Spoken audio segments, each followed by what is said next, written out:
اور ایک آدمی جو ہے وہ لے لیتا ہے پورا 1 لاکھ روپیہ، اگلے مہینے میں دوسرا آدمی 1 لاکھ روپے لے لے گا اور ہر مہینہ سب لوگ برابر پیسہ بھرتے رہیں گے، تو ایسی BC تو جائز ہے.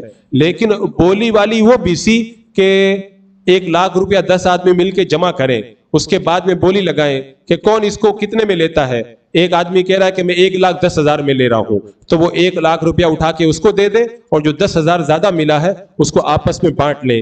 یا اسی طرح کی کوئی اور BC جس کے اندر جتنا پیسہ وہ لے رہا ہے اس سے زیادہ اس کو دینا پڑ رہا ہے اور کچھ لوگوں کو زیادہ مل رہا ہے کم دینا پڑ رہا ہے، تو یہ تمام صورتیں BC والی جائز نہیں ہے، حرام ہے. ہاں، جن میں جتنا پیسہ جمع کر رہے ہیں اتنا ہی سب کو مل رہا ہے اور کسی طرح سے کمی بیشی نہیں ہو رہی ہے تو وہ BC کر سکتے ہیں، وہ جائز ہے. واللہ تعالی اعلم. کیا دنیاوی تعلیم دینے والا ٹیچر ایسی جگہ پڑھا سکتا ہے جہاں بالغ لڑکے لڑکیاں طلبہ ہوں؟ بالغ لڑکی کو تو کسی عورت کے پاس ہی پڑھنا چاہیے، کسی مرد یا ایسے ہی مخلوط ماحول کے اندر ان کے لیے تعلیم حاصل کرنا جائز نہیں ہے. اور اس کے اندر جو جائز صورت بتائی بھی جائے تو اس کی جو شرطیں ہیں عام طور پر لوگ ان کو پورا نہیں کر پائیں گے، جیسے آنے جانے میں فتنے کا اندیشہ نہ ہو، پورے شریف پردے کے ساتھ میں جائے، مردوں اور عورتوں کے اسٹوڈنٹ کے درمیان پردہ رہے، اور تنہائی کسی غیر محرم کے ساتھ میں یا ٹیچر کے ساتھ میں تھوڑی دیر کے لیے بھی نہ ہوتی ہو، اور وہ عورت اپنی آواز کو غیر محرم کو نہ سناتی ہو. یہ تمام شرطیں جب پائی جائیں، فتنے کا اندیشہ نہ ہو، تب جا کر کے تعلیم حاصل کرنا اس کے لیے جائز ہوگا. لیکن ان تمام صورتوں پہ عمل کر لینا بہت مشکل کام ہے اس دور کے اندر. لہذا حکم یہی ہے کہ بالغہ لڑکی کو چاہیے کہ کسی عورت ہی کے پاس میں وہ تعلیم حاصل کرے، غیر محرم مرد یا ایسے مخلوط ماحول کے اندر وہ تعلیم ٹیوشن حاصل نہ کرے. واللہ تعالی اعلم. جب امام مہدی آئیں گے تو غوث اعظم امام مہدی ہوں گے، تو کیا حضور عبد القادر جیلانی رحمۃ اللہ علیہ غوث اعظم نہیں ہوں گے؟ حضور سیدنا سرکار غوث اعظم رضی اللہ تعالیٰ عنہ امام مہدی کے آنے کے زمانے تک مقام غوثیت کبریٰ کے اوپر فائز ہیں. جب امام مہدی تشریف لائیں گے تو یہ غوثیت کبریٰ کا جو مقام ہے اس پر سیدنا امام مہدی رضی اللہ تعالیٰ عنہ فائز ہو جائیں گے. لیکن اس کا یہ مطلب نہیں ہے کہ غوث اعظم نہیں ہے. غوث اعظم آج بھی غوث اعظم ہے اور کل بھی غوث اعظم رہیں گے. لیکن یہ جو ایک خاص مقام غوثیت کبریٰ جس پر ہر زمانے کے اندر ایک اللہ کا ولی فائز ہوا کرتا ہے، یہ مقام غوثیت اب امام مہدی کے ظہور تک غوث پاک رضی اللہ تعالیٰ عنہ کے پاس ہے، اور اس کے بعد میں یہ مقام منتقل ہو کر کے امام مہدی رضی اللہ تعالیٰ عنہ کے پاس چلا جائے گا. اور اس سے یہ نہیں لازم آتا کہ غوث پاک رضی اللہ تعالیٰ عنہ کا مقام کم ہو جائے گا. غوث پاک رضی اللہ تعالیٰ عنہ کا مقام آج بھی بلند ہے اور انشاءاللہ اس وقت بھی بلند رہے گا. واللہ تعالی اعلم. کیا امام مہدی کے موبائل دیکھنے کے بعد وضو قائم رہ سکتا ہے؟ ان کا سوال یہ ہے کہ کیا موبائل دیکھنے سے وضو ٹوٹ جاتا ہے؟ تو موبائل دیکھنے سے وضو تو نہیں ٹوٹتا ہے. ہاں، اگر موبائل کے اندر کوئی غلط چیز دیکھی ہے تب پھر اس کو چاہیے کہ دوبارہ وضو بنا لے. اس طرح سے وضو بنا لینا یہ مستحب ہے، لیکن وضو ٹوٹتا نہیں ہے. واللہ تعالی اعلم. کیا امام مہدی کے وقت حق کی پہچان مسلک اعلیٰ حضرت ہی ہوگی؟ ان کا سوال ہے کہ امام مہدی جب تشریف لائیں گے تو کیا مسلک اعلیٰ حضرت حق کی پہچان ہے؟ اصل میں مسلک اعلیٰ حضرت الگ سے کوئی نیا مسلک نہیں ہے. مذہب اہل سنت و جماعت ہی کو مسلک اعلیٰ حضرت کہتے ہیں. تو اعلیٰ حضرت رضی اللہ تعالیٰ عنہ نے جو دینی، مذہبی، جو اعتقادی اور جو افکار، جو نظریاتی جو تعلیمات ہمیں عطا فرمائی ہیں، انہی کا نام مسلک اعلیٰ حضرت ہے. تو اعلیٰ حضرت کے زمانے سے پہلے جیسے حق کی پہچان ہمارے دوسرے بزرگان دین تھے، اس زمانے میں گمراہوں نے جب فتنے اٹھائے، اعلیٰ حضرت رضی اللہ تعالیٰ عنہ نے ان فتنوں کا رد کیا تو آپ اس دور کے اندر حق کی پہچان بن گئے. تو جب تشریف لائیں گے امام مہدی رضی اللہ تعالیٰ عنہ تو امام مہدی خود ہی حق کی پہچان ہوں گے اس زمانے کے اندر. تو اس زمانے کے اندر حق کو امام مہدی ہی سے پہچانا جائے گا. جو امام مہدی کے ساتھ ہوگا وہی حق پر ہوگا. تو اس کا یہ مطلب نہیں کہ مسلک اعلیٰ حضرت مٹ جائے گا. اس زمانے کے اندر جو اعلیٰ حضرت کی تعلیمات ہے اس اعلیٰ حضرت کے زمانے سے پہلے دوسرے بزرگان دین نے دی تو وہ حق کی پہچان بن کے رہے. اس دور میں اعلیٰ حضرت رہے اور اس زمانے میں یہی اسلام کی جو صحیح تعلیمات ہے امام مہدی ان کو ظاہر فرمائیں گے، لوگوں میں عام فرمائیں گے. تو خود امام مہدی حق کی پہچان، حق کی علامت، حق کا نشان اور حق کا امتیاز بن کر کے دنیا والوں کے سامنے رہیں گی. واللہ تعالی اعلم. حضرت یہ سوال آن لائن پوچھا گیا ہے، کیا اسلام میں لڑکیوں کو حافظ قرآن بنانا جائز ہے؟ ہاں، عورتوں کو حافظ قرآن بنا سکتے ہیں، اور اگر عورت کا ذہن اچھا ہے تو اس کو کوشش کرنا چاہیے. اگر وہ حافظہ بن جاتی ہے تو بڑی خوش نصیبی کی بات ہے. حفظ کرنا کوئی مردوں کے ساتھ میں خاص نہیں ہے، عورتیں بھی قرآن پاک کو حفظ کریں، ان کے لیے بھی بڑی سعادت مندی ہے. واللہ تعالی اعلم. نماز کا وقت شروع ہو گیا لیکن اذان نہیں ہوئی ہے اور کہیں جانا ہے تو اذان سے پہلے نماز پڑھ سکتے ہیں؟ اگر کوئی ایسی سچی مجبوری ہے، کہیں جانا ہے، تو ایسی مجبوری کی صورت میں وقت شروع ہونے کے بعد میں اس وقت کی نماز پڑھ سکتے ہیں. اگر کوئی عذر نہ ہو تو بلا عذر جماعت وغیرہ ترک کرنا یہ جائز نہیں ہے، بلکہ سخت گناہ ہے. واللہ تعالی اعلم. اگر کسی نے وہابی کی نماز جنازہ پڑھ لی تو کیا حکم ہے؟ وہابی کی نماز جنازہ اگر اسے پتہ نہیں تھا، پڑھ لی، تب ایسی صورت میں جب اسے معلوم ہو تو اس کے اوپر توبہ لازم ہے. اور اگر پتہ تھا کہ یہ وہابی کا جنازہ ہے لیکن شرما حضوری میں یا کسی کے دباؤ میں پڑھ لی، تب بھی اس کو چاہیے کہ سب لوگوں کے سامنے، جن لوگوں کے سامنے پڑھی ہے سب کے سامنے علی اعلان اپنے گناہ کی توبہ کرے. اور معاذ اللہ اگر اس کی نماز جنازہ کو جائز سمجھ کر کے پڑھا یا اس کو مسلمان سمجھ کر کے اس کی نماز جنازہ کو پڑھا تو یہ نماز پڑھنے والا خود بھی جو ہے وہ ایمان سے خارج ہو جائے گا، اس کی بیوی اس کے نکاح سے نکل جائے گی. دوبارہ کلمہ پڑھے، توبہ کرے، اور بیوی رکھتا ہو تو دوبارہ نکاح کرے، پیر رکھتا تھا تو دوبارہ تجدید بیعت کر کے وہ اپنی ان تمام چیزوں کی تجدید کرے. واللہ تعالی اعلم. حضرت سائل پوچھتے ہیں، کیا منگنی کرنا ضروری ہے؟ منگنی کرنا ضروری ہے.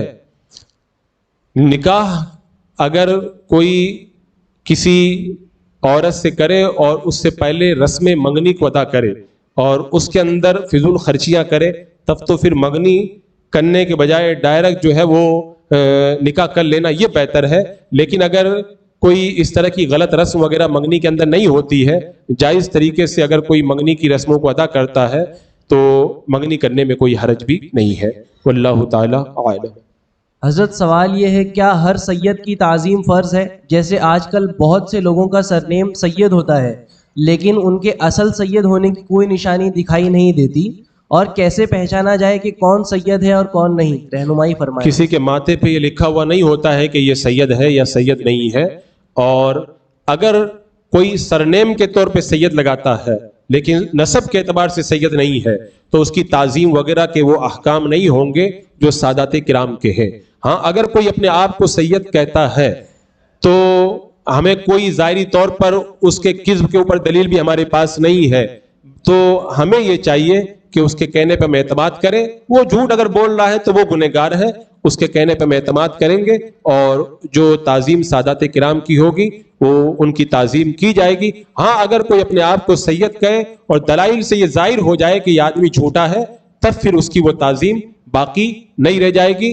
اور اللہ کے رسول علیہ السلام نے فرمایا جو اپنا نسب بدلتا ہے وہ جنت کی خوشبو کو بھی نہیں پائے گا، او کما قال رسول اللہ صلی اللہ تعالی علیہ وسلم. اور رہ گئے سادات کرام جو صحیح النسب سید ہیں، ان کی تعظیم تو اہل ایمان کے لیے فرض ہے، اور میرے آقا صلی اللہ تعالی علیہ وسلم کی نسبت سے ہم جتنی بھی ان کی تعظیم کا جو ہے وہ مرتبہ بجا لا سکتے ہیں، ہمیں ان کی تعظیم بہرحال کرنا چاہیے. واللہ تعالی اعلم. حضرت کالج میں نماز پڑھنے کے لیے نہیں دیا جاتا اور چھوڑتے بھی نہیں ہیں نماز پڑھنے، تو کیا کیا جائے؟ نماز پڑھنے کے لیے نہیں دیا جاتا، نماز کے لیے کالج میں ٹائم نہیں دیا جاتا، تو کوشش یہ کرے کہ کسی بھی طریقے سے اپنے رشتہ داروں یا جو وہاں کے متعلقین ہیں ان سے بات کر کے اپنے نماز کے لیے ٹائم نکلوائے. کیونکہ تعلیم ضروری ہے لیکن تعلیم وہ اسکول کی فرض نہیں ہے، وہ نماز فرض ہے، اور ایک فرض کی وجہ سے تعلیم کی وجہ سے تعلیم کی وجہ سے ایک فرض کو ترک نہیں کیا جائے گا. اور اگر پھر کوئی صورت نہیں بنتی ہے اور تعلیم کی وجہ سے اگر اس کی نماز یقیناً قضا ہو جاتی ہے، کوئی راستہ نہیں ہے نماز کو ادا کرنے کا، تب پھر وہ اپنی تعلیم کا وہ انتظام کرے جس انتظام کے تحت وہ تعلیم بھی جاری رکھ سکے اور اپنی نمازوں کو بھی مکمل طور پر ادا کر سکے.